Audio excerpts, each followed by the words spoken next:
Hello students, now we will see the merits and limitations of a sole proprietor.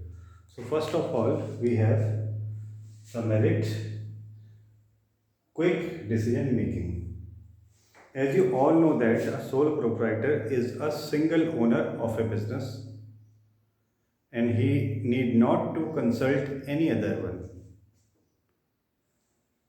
So he can take himself all the business decisions and there is no foundation or any sort of condition upon him to consult others or take the opinions of others.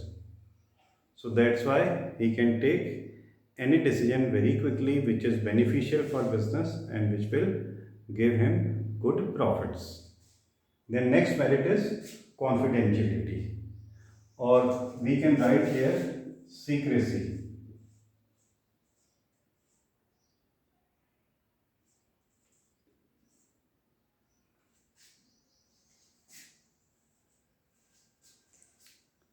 So he can keep the business secrets with him, and as there is no one as a partner in his business, so nobody will know his business secret and he can enjoy the benefit of the secrets of business.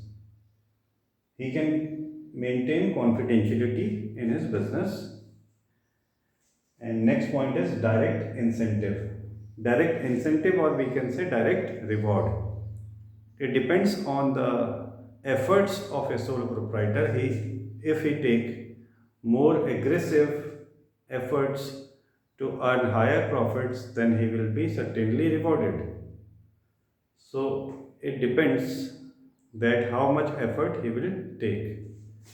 So if he is not taking good efforts for earning good profit, then he will certainly not get the profits. So it totally depends on the performance of a sole proprietor. If he work harder, he will get certainly good profits.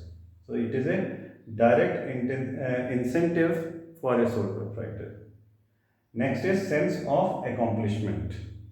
Sense of accomplishment means that he started the business, he grew up the business up to a standard and earning profits, and this will give him a mental satisfaction that I am capable of doing such big things.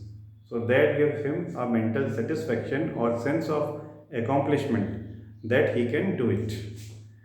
Next is ease of formation and closure.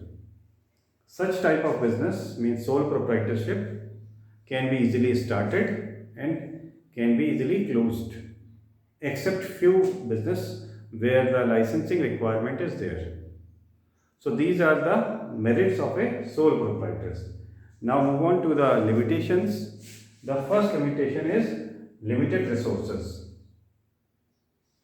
The sole proprietor have limited resources because he is a single person. His investment limit is also very low as compared to big companies. Means he has less capital, and as well as his borrowing capacity is also very less. Suppose a company takes a loan from banks, then the company can borrow crores of rupees. But for a sole proprietor, the bank will not give a huge sum of money. It depends on the personal assets of the sole proprietor. So financially we can say he has limited resources. He can take loan from his family or friends and bank loan also, but up to a limit. So his resources are very limited. Then next limitation is limited life of a business. As we know that the business may be closed down due to the death of a sole proprietor, lunacy of a sole proprietor, imprisonment or bankruptcy of a sole proprietor. So in any condition, the business may be closed down. So this is the limitation. Next is unlimited liability. Unlimited liability means He has to pay his business dues if the business is not sufficient to pay off debts of business from his personal assets. So his personal assets may be used, and that's why it is known as unlimited liability. So it is also a demerit. Next is limited managerial ability. It is a conditional limitation.